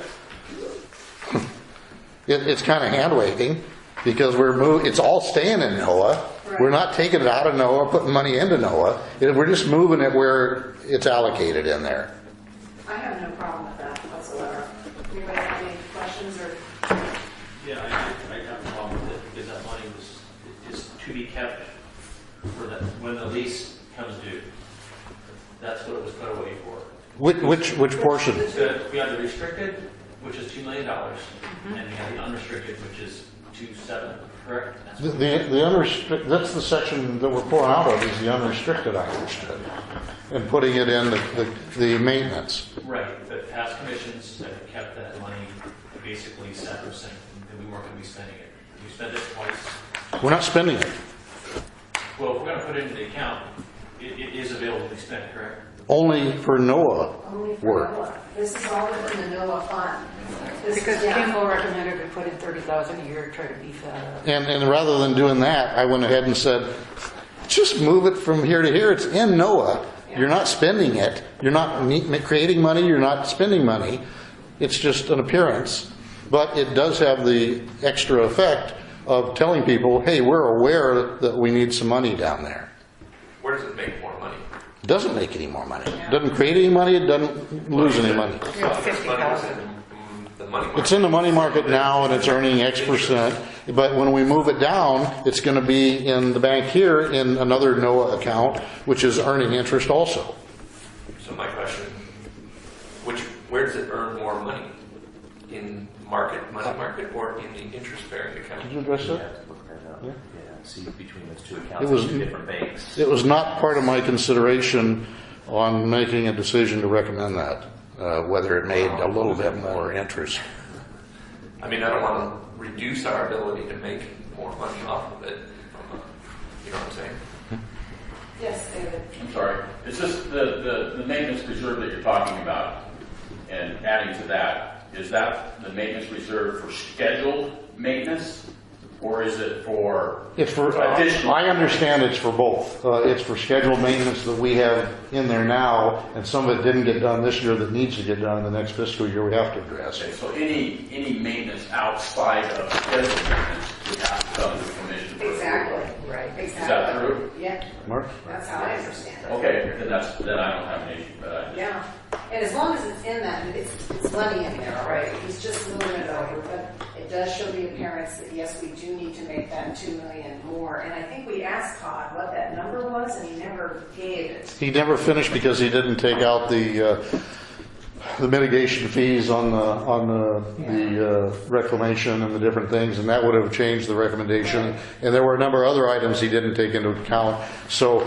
we can do that later, but we can't do everything that you want done right away. So I said, let's do this. It's a positive thing. It doesn't cost anybody anything. It shouldn't make anybody upset.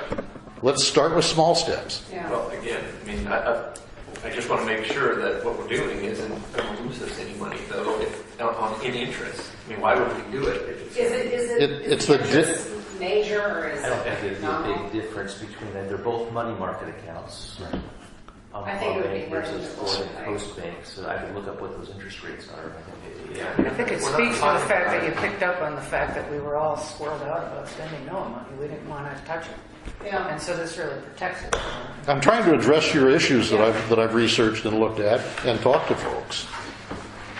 If you don't want me to be proactive like that, I'll be happy to take direction from you to not do things like that. No, I appreciate the proactiveness, and actually that was a recommendation from Todd, and we all embraced it and understood it. And actually, when Aaron and I met with Todd, he was very adamant that the 2 million is not enough. I mean, it needed to be more, and he kind of alluded to a lot more. So It's not 2 million. There's 200,000 in there. No, I'm talking Yeah. about the reserve. Oh, I'm sorry. We Okay. do need to keep Yeah. replenishing, Gotcha. and it does need Okay. to be more. So we do need to make a proactive action to. What is it, 12 more years of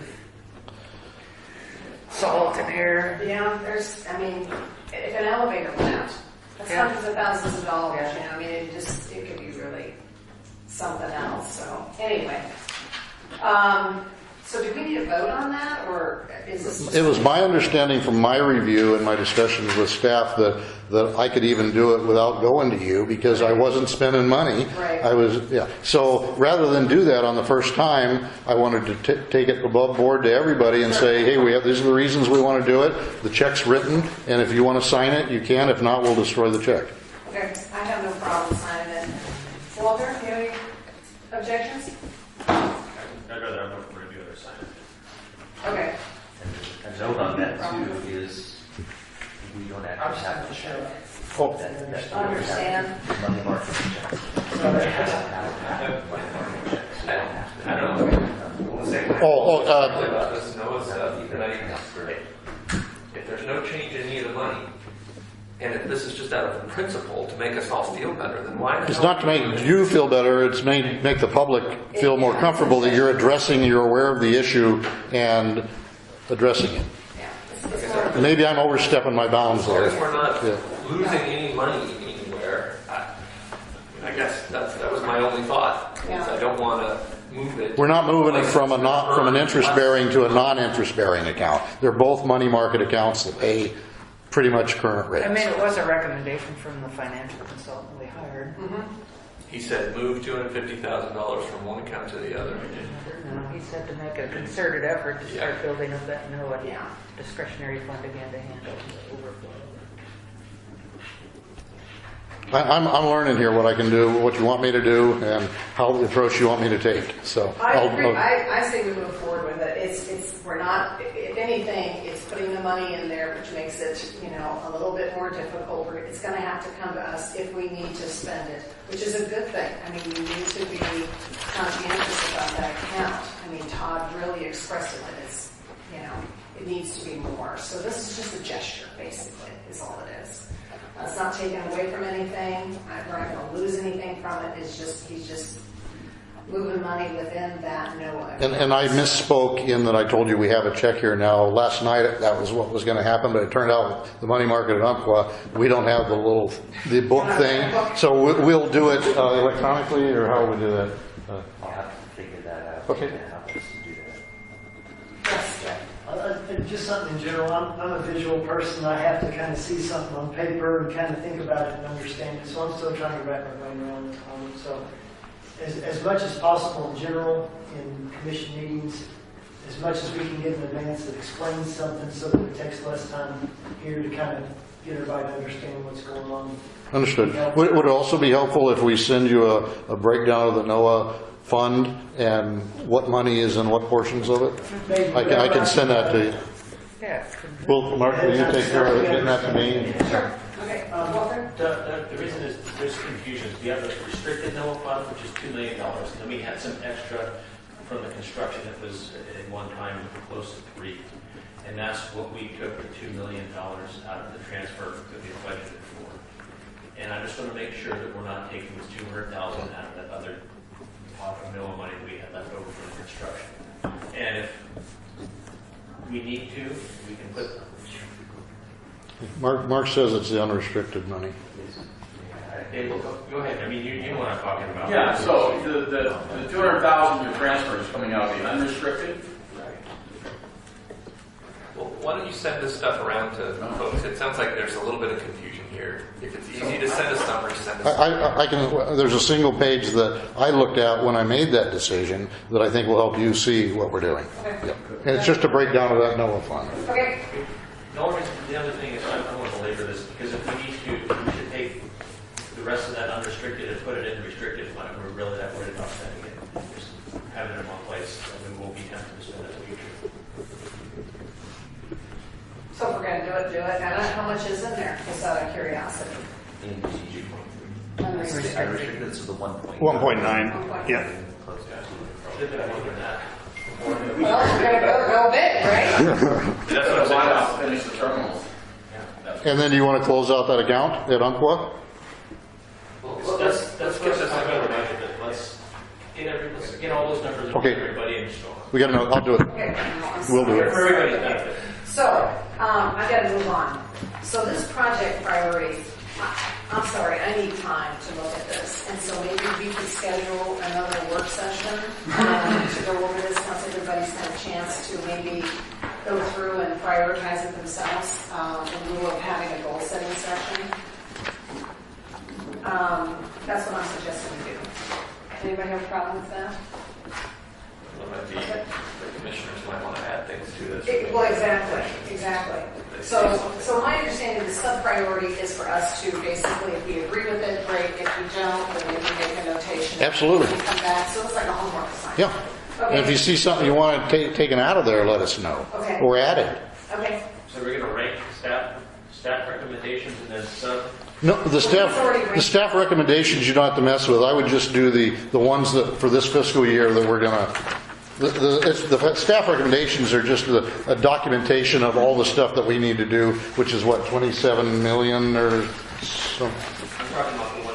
I mean, I can see. Are these done numerically, or are these done already according to staff?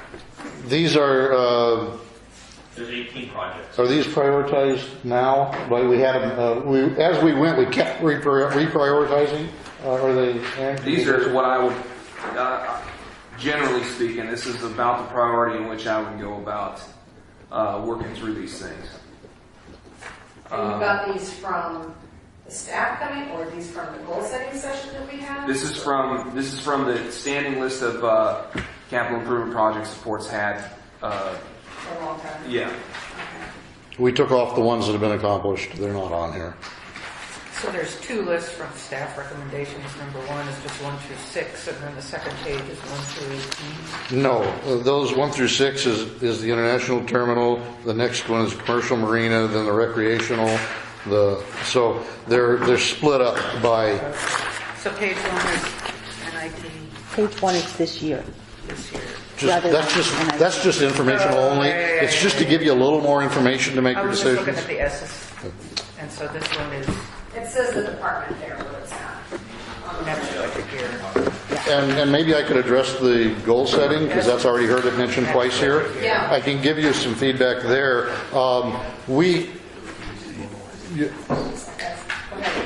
So you recall in my interview presentation on my suggestions about what to do with an international terminal and the issues and the fairly detailed SWOT analysis that I did on that. I've gone over all that with staff, and we've taken the next step of doing SWOT analyses for each of our profit centers. And those are basically done. We're in the process of putting it all in one document. And I think that it was done for our help, to assist us, and also to provide to the commissioners for your goal setting and your next steps. And I thought it's, rather than starting at some other point, it'd be great to have SWOT analyses of each of the profit centers. So you are going to have that soon. Okay, that's good. I don't know when we're going to have our goal setting session, but we probably should put that somewhere. You and I can talk about a date of when we can do that, and maybe it'll dovetail into these capital improvements and stuff too. It was a great exercise for the team Yeah. for working on their individual areas and learning how to do that. And Aaron, I don't know if you want to address that, because you ended up doing a lot of the different teams. We split it up. We did different folks. Like, for example, the leased properties profit center that we now have. Mark is working on that, and so we split them up and followed the format of the one I did on the international terminal. And did we do any adjustments on the international terminal? No, it basically remained the same. The bulk of the work was done, did the commercial marina, and we're waiting on South Beach right now. So just got to put that into a written document. Well, actually, we've given them to Karen, and I've given her some feedback on addending it, or doing it as addendum on mine. Just start with mine, work our way through, or put them in whatever order they're going to be. But each of them has their own full analysis, Okay. which you may not agree with. You may have feedback and want them changed. Sure. We'll have a lovely discussion like we do with the rates. One other thing I just need to get a consensus on. Get ready. We'd like to do a press release for Doug. He's here now in the paper. There's no newspaper guys here. Yeah. I should. Didn't people Oh, my God. That was a crazy thing. Anyway, I just leave went it ahead and to do one, people.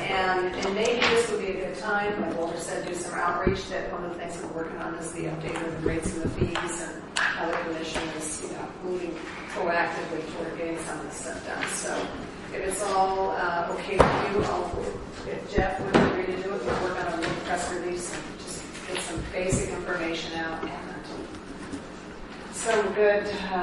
Does anybody have a problem with that? No? Sarah? No, I think it's an important thing for us to leave. All right, and maybe what I'll do is I'll put something together and just email it to you individually. If you have any corrections or something, you can just let us know and we can get that released to the thing. So I noticed there's no public comment here. So is that a That was not intentional to happen. okay? I always ask for public comment, so I'm gonna put it up there. Does anybody have anything you'd like to say? Yes, Dave. I appreciate getting to comment during your meeting. Okay. And it's just a historical value, maybe not, I don't. But there's certain things It's I didn't. seasoned knowledge. Yeah, well, there's certain things I didn't mention was the parking issue, which I think that's going to go over like a big lead balloon. But good effort. I appreciate what you're doing. I've always spoken in favor of increases of rates, even though I've always been and still am a user of the port, and I use a lot of the services. So I do appreciate the increases. My only problem is that every time I've always asked is that we really need to look at different business districts. And I think you're doing that when you say you're taking a swat at this or that, and looking at it. And when you're raising these rates, what are they covering? And where are those funds going? Are they going into the big black hole, the general fund? What are you budgeting to go into the maintenance reserve fund? The maintenance reserve fund itself is kind of wishy-washy because we've used that money before for, here or there. We've kind of abused it to where if we're raising these mortgages up to where they should be or higher, we need to account some of that funds into maintenance of those facilities and identify where those dollars are going so we can see that. And it's the same way with the replacement of equipment. That's always a good one. I mean, we instead of saying, hey, we need a new forklift, well, where's the money to buy that forklift? To generate the money to buy it. All this equipment should be generating that money. We do it in our businesses. You should be able to have that depreciation schedule and know when you're going to have a new piece of equipment. And the second one is on your personnel pay. I believe in good pay. You keep qualified and good people. But I certainly hope that you aren't going back to the old COLA system and that you're staying with an incentive-based pay. I split it. Because the COLA system has never been, the only people that use that is the government, because they aren't smart enough to think of a better way to pay, and if they went to an incentive-based pay, most of the people would quit or wouldn't get paid. It's split right now, approximately half. So the COLA is there so that our people are comfortable that they're not going backwards each year, which they were doing before. We were asked by the personnel not to do COLA-based pay. That's why we went to incentive-based pay. We were asked not to do that because you have some personnel that don't qualify, who are not working as hard as others, or you have different pay scales. Why pay different people different pay scales and give them a COLA? Because this guy up here is getting a bigger COLA than this guy down here. He's getting a bigger amount. He's not getting a bigger percentage. Nobody uses COLAs anymore. We split it so that part of it is COLA and part of it is incentive oriented. So yeah, and it's kind of a close balance. So if they are performing and doing exceptionally well, then they'll have a better. Okay. But you have to understand now under COLA pay, 30% of a COLA is health care. We pay health care. 10% of a COLA is clothing. We pay clothing options.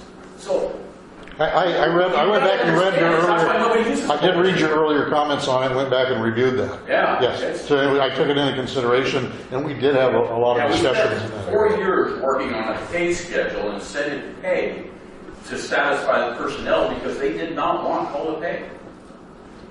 Okay. I don't think that's where they're at now. Well, From talking with them. You can look into then it. you've gone backwards. That's my public comment. All right. Anybody else? Anything? Okay, we are adjourned. Thank you so much. Appreciate it. And the time is 1:53.